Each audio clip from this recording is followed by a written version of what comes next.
Hi friends, எல்லாரும் எப்படி இருக்கீங்க? இன்னைக்கு ரெண்டு முக்கியமான விஷயங்களை நம்ம வீடியோவில் பார்க்க போகிறோம். அதாவது தாவக அரசு மீது முதலமைச்சர் விஜய் அவர்கள் மீது எதிர்கட்சிகள் எல்லாரும் சேர்ந்துட்டு பிளான் பண்ணி மிகப்பெரிய பிரச்சனையாக அதை மாற்றிட்டு இருக்காங்க. சோசியல் மீடியா நீங்கள் கூட பார்த்துருப்பீங்க. அதில் உண்மை என்ன அப்படிங்கிற தன்மை தான் நம்ம இதில் பேச போகிறோம். ஸோ அதனால் வீடியோ ஃபுல்லாக பார்த்துட்டு உங்களுடைய கருத்தில் கமெண்ட் பண்ணுங்கள். ஃபர்ஸ்ட் என்ன பிரச்சனை நம்ம பேச போகிறோம் கேட்டிங்கன்னா, அதாவது செங்கோட்டையன் அவர்கள் இப்போ ரீசெண்டாக ஒரு ப்ரெஸ் மீட் பேசும்போது மாணவர்களுக்கு பார்த்தீங்கன்னா ஒரு ஐடி கார்டு மாதிரி பார்த்தீங்கன்னா நாங்கள் ஒன்று கொடுக்க போகிறோம். அதாவது இந்த ஆண்டுதோறும் சாதி சான்றிதழ் வாங்கிறதுக்கு பதிலாக அந்த ஐடி கார்டில் பார்த்தீங்கன்னா ஒரு அட்டை அதே மாதிரி அதில் பார்த்தீங்கன்னா சாதி சான்றிதழ், முகவரி, அவங்களுடைய ஃபோன் நம்பர், ஆதார் எண்ணு, இப்படி பிளட் குரூப்பு, ஸோ இந்த மாதிரிலாச்சு ஒரு கார்டாக கொடுத்துலான்னு இருக்கோம். முதல் கட்டமாக 10th 12th பசங்களுக்கு கொடுக்கறதா இருக்கும் அப்படின்னு அவர் பேசியிருந்தாரு. அதுதான் இப்போ எதிர்கட்சிகள் எல்லாருமே எடுத்துட்டு என்னடா இது, நீங்களாம் உங்களுக்கு ஓட்டு போட்டதுக்கு தேவைதான். அதாவது எவ்வளோ ஆண்டுகளாம் போராடி இந்த சீருடெல்லாம் எதுக்கு கொண்டு வந்தாங்க மாணவர்களுக்கு? அதாவது ஜாதி, இந்த மதம், எந்த ஒரு வேறுபாடு கூடாது, எல்லாரும் ஒன்னா இருக்குன்னு தானே கொண்டு வந்தாங்க. ஸோ நீங்க எல்லாரும் இப்போ ஐடி கார்டுலயே சாதியை போட்டு தெரிஞ்சா அவ்வளவுதான். இங்க யாருக்குனவே சாதியை எவ்வளவுக்குள்ள பிரச்சனை ஆயிட்டு இருக்கு. இந்த லட்சத்துல ஐடி கார்டுல யாராவது சாதியை போடுவாங்களா? இருக்கிற பிரச்சனை காணாதா? இன்னும் நீங்க 30 வருஷத்துக்கு பின்னாடியே கொண்டு போயிருக்க போலையா அப்படின்னு சொல்லிட்டு ஏகப்பட்ட கட்டு விமர்சனங்கள், கண்டனங்கள். ஸோ அதை பத்தி சில நண்பர்கள் கூட நம்மகிட்ட அதை பத்தி நீங்க பேச சொன்னாங்க. நான் என்ன சொல்றேன் கேட்டீங்கன்னா, அதுல ஃபர்ஸ்ட் அதாவது இப்ப செங்கோட்டையன் அவர்கள் சொன்னது பாத்தீங்கன்னா அவர் வாய் தவறி ஒரு வார்த்தையை விட்டாரு. அதாவது ஐடி கார்டுங்கிறது மாணவர்கள் பார்த்தீங்கன்னா கழுத்துல போட்டிருக்க விஷயம். ஸோ அவர் சொல்ல ஐடி கார்டு மாதிரி அப்படின்னு சொன்னார். அதாவது நீங்களே பார்த்துருப்பீங்க, தேர்தல் பிரச்சாரத்தில் முதலமைச்சர் விஜய் அவர்கள் இப்போ நான் எல்லாருக்கும் நீங்க தனித்தனியா அலைய வேண்டாம், இந்த ஒவ்வொரு இது வாங்குறதுக்கு எல்லாத்துக்கும் ஒரே மாதிரி நான் ஒரு கார்டா உங்களுக்கு கொடுத்துட்றேன் அப்படின்னு உங்களுக்கு சொன்னார். உங்களுக்கு நீங்க அதுக்காண்டி நீங்க எங்கேயும் போய் அலைய தேவையில்ல, அதுல எல்லா டீட்டெயிலும் அதுல வந்துடும், ஒரு மாஸ்டர் கார்டு மாதிரி நீங்க வச்சுக்கலாம் அப்படின்னு சொன்னார்ல. அதன் அடிப்படையில அவர் சொல்ல வந்தது. அதாவது இப்ப சாதி சான்றிதழ்ங்கிறது நம்ம கிட்ட ஆல்ரெடி இருக்கு, எல்லாருக்கிட்டையுமே சாதி சான்றிதழ் இருக்கா இல்லையா? சோ அதனால சாதி சான்றிதழ்னு ஒண்ணு தனியா, அப்புறம் பாத்தீங்கன்னா ஆதார் கார்டு, இப்படி எல்லாமே இருக்குல்ல. இதுக்கு பதிலாக எல்லாம் ஒரே கார்டுல வர்ற மாதிரி நாங்க ஒண்ணு கொடுத்துட போறோம் அப்படிங்கறத அதோட மெயின் அர்த்தம். இது அவர் தவறுதலா விட்ட வார்த்தை பாத்தீங்கன்னா, ஆண்டுதோறும் மாணவர்கள் போயிட்டு சாதி சான்றிதழ் வாங்கிட்டு இருக்காங்கன்னு சொன்னாரு. ஆக்சுவலா ஆண்டுதோறும் யாரும் சாதி சான்றிதழ் வாங்க கிடையாது. சாதி சான்றிதழ் ஒரு தடவை தான் நம்ம எடுக்க போறோம், அதுதான் ஃபுல்லா யூஸ் பண்ண போறோம். ஸோ அது பாத்தீங்கன்னா தவறி விட்ட வார்த்தை. அதுக்கப்புறம் ஐடி கார்டு மாதிரி அப்படிங்கிற அவர் சொன்ன போய் எல்லாருமே பாத்தீங்கன்னா எதிர்கட்சி எல்லாரும் பாத்தீங்கன்னா, அதாவது மாணவர்கள் ஐடி கார்டுல சாதியை போட போறாங்க, சாதியை போட போறாங்க. நான் தெளிவாக இருக்கிறேன். இதுக்கு முன்னாடி தான் கல்வித்துறை அமைச்சர்கள் பார்த்தீங்கன்னா ஒன்று சொல்லியிருந்தார், ராஜ்மோகன். அதாவது சாதி மத அடையாளங்கள் எதுவுமே பார்த்தீங்கன்னா வளாகத்துக்குள்ளே வரக்கூடாது, அது ஒரு சின்ன கயிறா இருந்தா கூட நான் அறுத்து போட சொல்லிடுவேன், வீட்டிலேயே நீங்க அறுத்து போட்டு வந்துருந்தாரு. நான் அதுல கூட விமர்சனம் பண்ணியிருந்தேன், அது இந்து மதத்துக்கு எதிராக இருக்கு கயிறுலாம் அப்படின்னு சொல்லி. ஸோ சாதி மத அடையாளங்கள் எதுவுமே உள்ள வரக்கூடாதுன்னு கல்வித்துறை அமைச்சர் சொல்லியிருக்கும் போது அது எப்படிங்க, யாருங்க, எந்த முட்டா பையங்க பள்ளி மாணவர் கழுத்துலயே பார்த்தீங்கன்னா ஐடி கார்டுலேயே தொங்க விடுற மாதிரி சாதியை போடுற மாதிரி போட்டு வருவாங்க? அதை பண்ணுவாங்களா? உடனே இந்த சமூக போராதிகள் ஐயோ சாதி பார்க்கலாமா, சாதி தீண்டாமே நீங்க கொண்டு வந்துருக்கீங்க பிள்ளைய, 30 வருஷத்துக்கு நீங்க பின்னாடி கொண்டு போறீங்க பிள்ளை, இதுக்காக எவ்வளவு பேர் போராடினாங்க, நீங்க கொள்கை தலைவரை பெரியார் வச்சிருக்கீங்க, அம்பேத்கர் வச்சிருக்கீங்க, அப்படி அப்படின்னு உடனே வந்துடுறாங்க. அவ்வளோக்குள்ளலாம் இங்க சீன் இல்ல. இங்க என்ன ஜாதி ஒழிஞ்சிட்டா?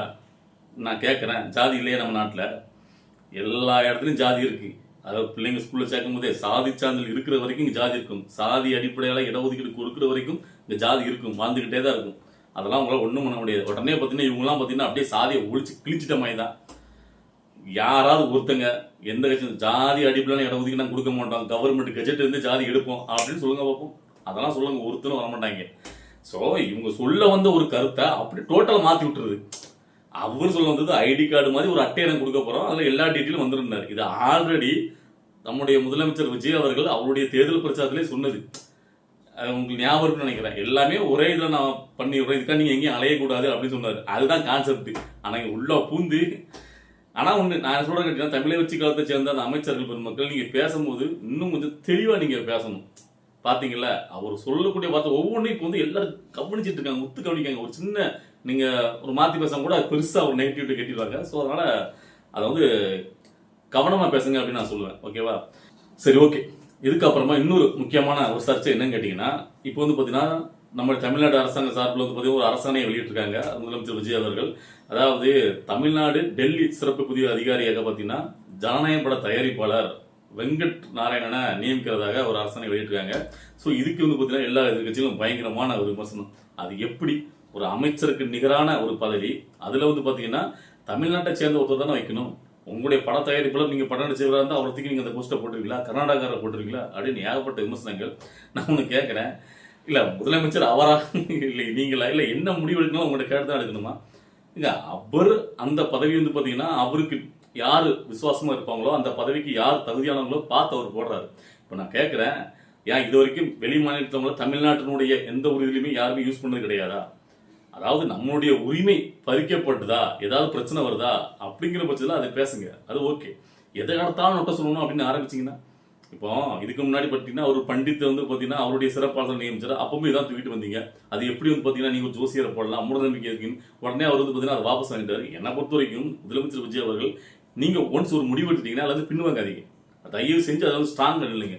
இப்படி நீங்கள் எல்லாருடைய இதையும் கேட்டு கேட்டு நீங்கள் பின்வாங்கினீங்க அப்படின்னா நாளைக்கு உங்களுக்கு முடிவே எடுக்க தெரியாது அப்படின்னு சொல்லி ஒரு இதை கொண்டு வந்துடுவாங்க. ஸோ அதனால இப்போ நான் இந்த விஷயத்தில் என்ன சொல்றேன்னு கேட்டீங்கன்னா, ஒரு தமிழ்நாட்டை சார்ந்தவரை யாருக்குமே அந்த தகுதி இல்லையா அப்படிங்கிற வார்த்தையை சில பேர் பயன்படுத்துறாங்க. ஆக்சுவலாக நான் ஒன்று கேட்குறேன், இப்போ கூகுள் இருக்குல்ல, அதோட சிஇஓவா ஒரு தமிழ்நாட்டை சார்ந்தவர் தான் இருக்கு, புரியுது இல்லை?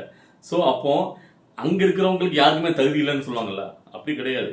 அந்த இதுக்கு யார் வந்து பார்த்தீங்கன்னா கரெக்டாக ஆப்டாக அவங்க தோணுதோ அவங்களுடைய திறமையை பயன்படுத்திக்கலாம். இல்லை இன்னொரு விஷயம் கொண்டு வராங்க, என்ன கேட்டிங்கன்னா, அதாவது டெல்லி சிறப்பு பிரிவு அதிகாரியாக நீங்கள் கர்நாடகா வைக்கீங்க, நாளைக்கு பார்த்தீங்கன்னா அவங்க என்ன பேசுவாங்க, கர்நாடகாவுக்கு சாதகமாக பேசுவார். அந்த அணையை கட்டுறதுக்கு, மேகதாது அணை கட்டுறதுக்கு பார்த்தீங்கன்னா நம்ம எதிர்த்து வச்சுட்டு இருக்கோம்ல, அங்கே உள்ள முதலமைச்சர் கட்டிய தீர்வு சொல்றாரு. ஸோ அப்போ அவர் வந்து ஃபேவர் அங்கே தானே செயல்படுவார், டெல்லியில் அப்படி தானே பேசுவார் அப்படின்ட்டு. எப்போ அதெல்லாம் அவர் பேச போகிறது கிடையாது. முதலமைச்சர் விஜய் தான் அந்த முடிவுலாம் எடுக்க போகிறாங்க. அதாவது நல்லா கேட்டுட்டுங்க, அப்படி பார்த்தா பாஜக இதுக்கு முன்னாடி கர்நாடகத்தில் ஆண்டுட்டு இருக்கும்போது, இங்க பாஜக தமிழ்நாடு பாஜக இருக்கும்போது நான் கேட்கிறேன், தமிழ்நாட்டில் உள்ள பாஜக உங்களுக்கு ஃபேவரா செயல்படும்னா ஒரே ஒரு போன்கள்ல முடிக்க முடியாதா? அங்க வந்து மேகதாதான கட்டக்கூடாது, கட்டவிடாம பண்ணுங்க, நம்முடைய ஆட்சி தானே இருக்கு. ஆனா அப்ப எதுவுமே உங்களால பேச முடியல. இங்க இருந்து பார்த்தீங்கன்னா ஒரு போராட்டம் தான் எடுக்கீங்க, கருப்பு கொடி கட்டுறது, இந்த மாதிரி ஒரு எதிர்ப்பு போராட்டம். அதாவது அங்கேயும் இருக்குது அவங்களுடைய ஆட்சி தான், இங்க வந்து போராட்டம் பண்றது இவங்க தான். ஸோ இது என்ன எனக்குன்னு புரியல. அதே மாதிரி இப்போ காங்கிரஸ் கர்நாடகாவில் இருக்கு, இங்க உள்ள காங்கிரஸ்காரங்க நாங்கள் அதிக கூட மாட்டோம், எதிர்ப்பு தெரிவிப்போம் அப்படிதான் சொல்றீங்க. ஸோ உங்களால பார்த்தீங்கன்னா ஆட்சி அதிகாரத்திலே இருந்தாலுமே உங்களால எதுவும் பண்ண முடியல. அதாவது அங்க இருக்கிறதும் உங்களுடைய ஆட்சி தான் இருந்தாலுமே நீங்க வந்து பாத்தீங்கன்னா நாங்க வந்து எதிர்ப்பு தெரிவிப்போம், கருப்புடைய முடிப்போம் அப்படின்னு சொல்லி தவிர உங்களால பாத்தீங்கன்னா இல்ல ஒருபோது கட்ட மாட்டாங்க அப்படின்னு சொல்றக்கூடிய தைரியமும் அது யாருக்குமே இல்லை. அதை உங்களால பண்ண முடிஞ்சு அதை பண்ணாம தான் தவிக்கிறீங்க. அப்புறம் என்ன வந்து பாத்தீங்கன்னா சும்மா வந்து பாத்தீங்கன்னா ஒரு பூசி மொழிகிட்டே இருக்கீங்க. அதாவது பிடிக்காத முன்னாடி கைப்பட்டாலும் குச்சம், கால்பட்டாலும் குச்சங்கிற மாதிரி விஜய் அவர்கள் முதலமைச்சர் ஆயிட்டாரு. ஸோ அவர்லாம் எப்படி முதலமைச்சர் ஆகலாம், சினிமா துறையில இருந்து டேரக்டா முதலமைச்சர் ஆகலாமா அப்படின்ட்டு அவரை வந்து எல்லா விதத்திலும் எதிர்க்கணும், விமர்சனம் பண்ணணும்னு கிளம்புனீங்கன்னா விமர்சனம் மட்டுமே தான் நீங்க பண்ண தோணும். ஸோ நீங்க அப்படி பண்ணிட்டே இருந்தாலும் மக்கள் தெளிவா இருக்காங்க. ஸோ உண்மையிலே என்னது நல்லது பண்றாரோ இல்லையா, அதுதான் ஃபைனல் ரிசல்ட். ஃபைனலா ரிசல்ட்ல தமிழ்நாட்டுக்காக நல்லது பண்றாரோ இல்லையா முதலமைச்சர் விஜய் அவர்கள், இந்த மக்களுக்கு நல்லது பண்றாரு இல்லைங்கிறதா ஃபைனல் ரிசல்ட்டா மக்கள் எதிர்பார்க்கறது. ஸோ அது நடக்குதா இல்லையா அதை மட்டும் பாருங்க, ஓகேவா? அதை விட்டுட்டு சும்மா எல்லாத்துக்கும் நோட்ட சொல்லிட்டு கிளம்பாதீங்க. இப்போ ஏன் வந்துட்டு எதிர்கட்சிகள் ஏன் இப்படி இவ்வளவுக்குள்ள எல்லா விஷயத்திலையும் முதலமைச்சர் விஜய் அவர்கள் அட்டாக் பண்ணிட்டு இருக்காங்கன்னு பாத்தீங்கன்னா, அதாவது அவர் இருக்க நாளுக்கு நாள் வந்து ஸ்ட்ராங் ஆகிட்டே போறாரு. அவருடைய கட்சி வந்து பாத்தீங்கன்னா பயங்கர ஒரு ஸ்ட்ராங் ஆகிட்டே போகுது, வலுப்படுத்தாரு. அவருக்கு எதுவுமே ஒரு அரசியல் தெரியாது, அவர் என்னத்தை வந்து அரசியல் பண்ணிடுவாரு ஏழமா நினைச்சவங்க இப்போ அவரை பார்த்து வியக்கிறாங்க. என்னன்னு கேட்டீங்கன்னா, அதாவது கொள்கை தான் எனக்கு பாஜக கூட எனக்கு எல்லா இடத்துலையும் நான் வந்து முரண்பட்டு பாஜக எதிர்ப்பு மட்டுமே முன்னிலைப்படுத்தி நான் அரசியல் பண்ண மாட்டேங்கிற தெளிவா சட்டமன்றத்தில் பேசிட்டாரு. அது மட்டும் இல்லாம பாஜகவும் இவங்க அவங்க தமிழ்நாடு அரசுக்கு என்னென்ன நிதி கேட்கலாம் எல்லாத்தையும் உடனே சேங்ஷன் பண்றாங்க. நீங்க நல்லா பார்க்கணும், அந்த இணக்கத்தை பார்க்கணும், அவர் எவ்வளவு மெச்சூரிட்டி செயல்படுறன்னு பார்க்கணும்.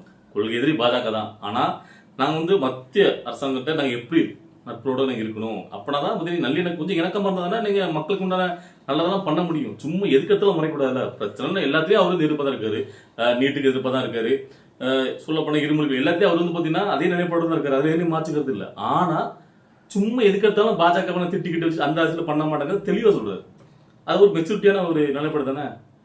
ஸோ இப்போ கூட பார்த்தீங்கன்னா ஒஞ்சி அரசு அப்படிங்கிற வார்த்தையை வன்மமா திமுக தான் சொல்ல ஆரம்பிச்சது. அதை முதலமைச்சர் விஜயனும் சொல்லிட்டே இருந்தாரு, அப்பவே நமக்கு அது பிடிக்காம தான் இருந்துச்சு. ஆனால் இன்னைக்கு வந்து பார்த்தீங்கன்னா அவரே மாத்திக்கிட்டாரு, இந்திய அரசு அப்படின்னு கரெக்டாக போட்டாரு, புரியுதுல்ல? ஸோ எல்லாமே பார்த்தீங்கன்னா அவர் வந்து மெச்சூரிட்டியாக செயல்படுவாரு. மத்திய அரசு அங்கே ஸ்ட்ராங்காக இருக்காங்க, இங்கே மாநில அரசு இவர் ஸ்ட்ராங்காக இருக்கணும்னா அது வந்து பிடிக்க மாட்டேங்குது. இவர் வந்து அதாவது டே பை டே வந்து பார்த்தீங்கன்னா ஒரு ஸ்ட்ராங் ஆகிட்டு போறாரு, இவங்களால பொறுத்துக்க முடியல. அதனால எல்லா விதத்திலும் அவர் மேலே ஒரு நெகட்டிவ் கட்டி விட்டுருணும் அப்படின்னு தான் கிளம்பியிருக்காங்க. ஸோ ஆனால் மக்கள் எல்லாருக்கும் உண்மை என்னன்னு தெரியும்ல, அவங்க எல்லாத்தையும் சட்டமன்றத்தையே பார்த்தீங்கன்னா படம் பார்க்குற மாதிரி அப்படியே ஃபுல் அண்ட் ஃபுல் எல்லாத்தையும் பார்க்குறாங்கல்ல. ஸோ அவங்க புரிஞ்சுட்டே இருக்காங்க, ஓகேவா? சரி, இன்னைக்கு இந்த விஷயங்கள்லாம் பார்க்கும்போது உங்களுக்கு என்ன தோணுது, நீங்க என்ன நினைக்கிறீங்க அப்படிங்கிறத உங்களுடைய கருத்துக்களை கமெண்ட்ல பதிவு.